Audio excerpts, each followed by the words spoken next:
Hey guys, quick update from the shed. Start with the sears I planned today. It's a nice day. It's kind of misting outside, but I think it's about 60 or so degrees, maybe a little warmer. Jeans and t-shirt weather. It's tolerable out then. A few little touch-ups from there's that spot, and a little spot there. And then I think the SS was okay. And the Easy Up collapsed on it up at Baraboo. That handled. 112. Should really start working on fixing the hood, or just get another hood for it. But yeah, get that. Oh, yeah, as you guys can see, there's no drag link on it. I had the snowblower hooked up to it the other day, and was turning a corner, and I turned, and I hear a tink, and steering wheel spins like that. I'm like, oh, great. Look under there. I'm like, oh, okay, the joint popped out for now. I'll just screw a hole, or drill a hole through it, put a bolt through it, call it good. Wasn't that easy. It completely where the your little joint end, this end right here, where the little ball joint's in there, it completely split right in half right here. So there's no way you can do that. So I'm gonna end up having to go around to Farm and Fleet and get some tie rod ends for that soon. So other than that, on the bright side, the 110 is ready for plowing, minus wheel weights, but we're working on that. Yeah, so let's see here. Get the headlight fixed, and the Cyclops headlight. One burned out, so I got a new headlight in it. I did use two brand new wires and I hooked it up to the headlight and it hit it right at the battery and it got nothing. So I knew the battery or the bulb was for sure bad. Did a few other tests. It's not my ground. So, anyways, manual angle kit. Picked one of these up. And yeah, there's a better view for you guys of the four-legged bezel and the green grill on there. But picked up manual angle kit. Essentially how these things work.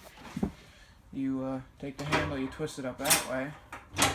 And doing that, so you can see it kicks the pin out.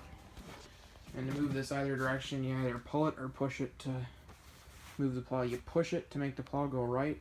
You pull it to make the plow go left. So it's kind of how that works up.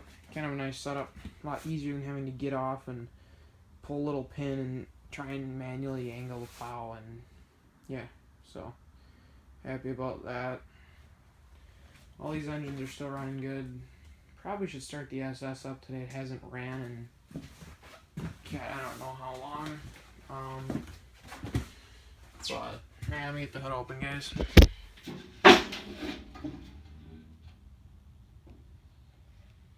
It's been a while, but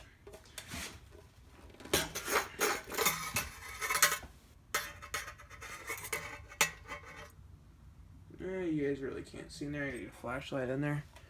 Tank is full. Don't really have much rust build up, so that's a plus. Trying to keep the tank full. As much as it ain't the best for these ethanol fuels, I like to turn to put moisture in your tanks and shit. Yeah, that's why the 110 was running rough the other day. It's hard to start. I think there's a lot of moisture in the fuel or something, water and shit, so I'm gonna have to drain the tank on that.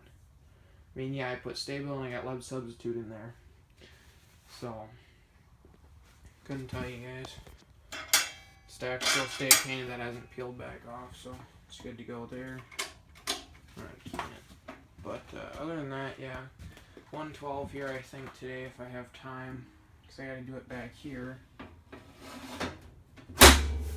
Yeah, that hood closes nice.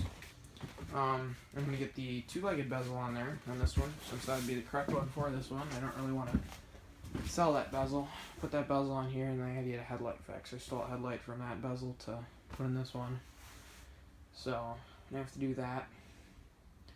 The bezel on, and then I'm gonna have to order me a headlight switch, which my headlight switch goes right there on this one, so that should be fun wiring. I'm also going to be grabbing two more trailer marker lights like I did for taillights on the 110. So do that on the 112 as well. But other than that, guys, there's not too much going on. Just that stuff. Snowblowers in the front shed, that's completely apart right now. Going through that, getting that ready for winter. I'm kind of I'm indifferent about using that. Could use the 112 for it. My thing is it lifts it fine with the electric lift. PTO, obviously, I haven't even tried the PTO on a mower deck or anything yet. But my only thing is, do I want to use it snow blowing? Then I burn the PTO clutch up, and amount of money I'd spend in a PTO clutch for the 112. So I'm kind of thinking this winter, actually, I might be disassembling the 112 and give it a restoration, and the 110 will, yeah, the 110, still gonna be the work tractor. But I'm kind of thinking the 112 might get a resto and be a first one on a deer. It'd be a lot similar to this. Obviously, I have everything I got on there minus the manual lift arm. So other than that little other linkage, it's identical. So I think we're going to do that this winter, tear that down and get at that. Top of that, we're going to be getting basically a chassis of a early 69 110. For my work, it's got an 8-horse Kohler on it. It's got a K181S, or K181S Kohler on it. Engine's fairly solid. It's got most parts to it. It's missing the hood, missing the grill. It's got the front bezel, which is similar to this one. It's got a crack in it. Other than that, everything's basically there. It's got the really cool Firestone zigzag tire pattern on them, so compared to the Goodyears that I got on here. But it has no seat. It's got a steering wheel, cracked. But I think we're going to be getting that thing, and it's not going to become another, I'm not going to complete that tractor.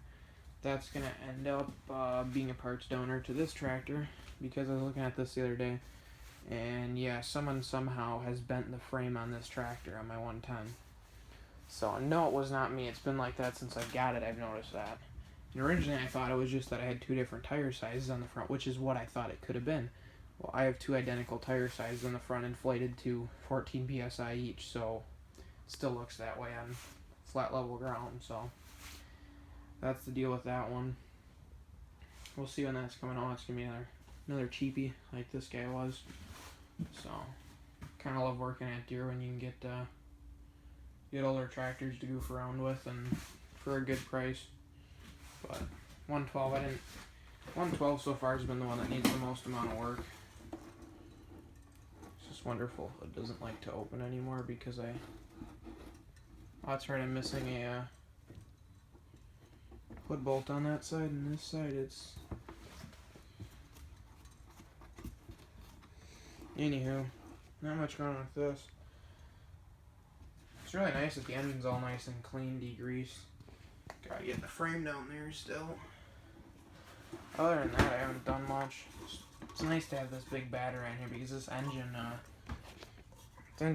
so much more compression. It's not necessarily much more compression, but it's got such a bigger engine. Nice to have the bigger battery. I wish I could fit one of these in that one in the SS, but surprisingly enough, with that being a starter generator,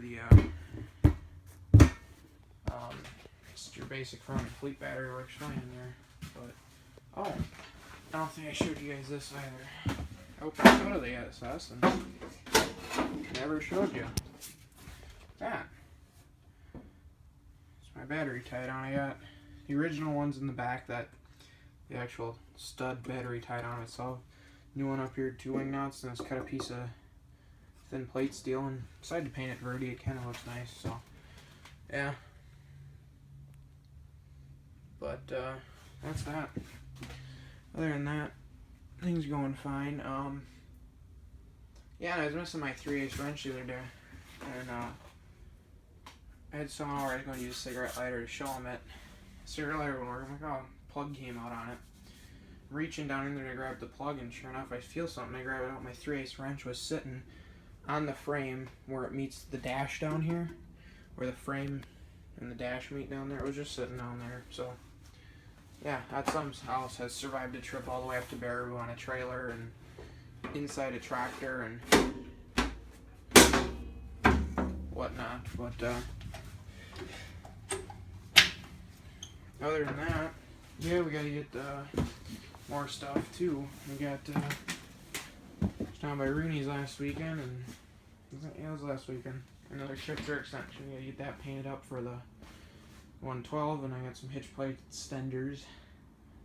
110's getting one for sure. I'm also gonna be put one on the 3-point.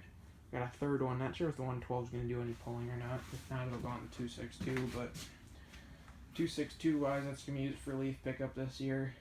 If it does okay next spring, it may go out to my grandparents. If it doesn't go out there, then it's going to get sold. So yeah, I don't really want to sell it, but sell that. We can get a power flow for the new tractor and get that bagger hooked up to it and use that. But or I said we could just go and get another Sears or something, but yeah, Dad didn't like that idea too much.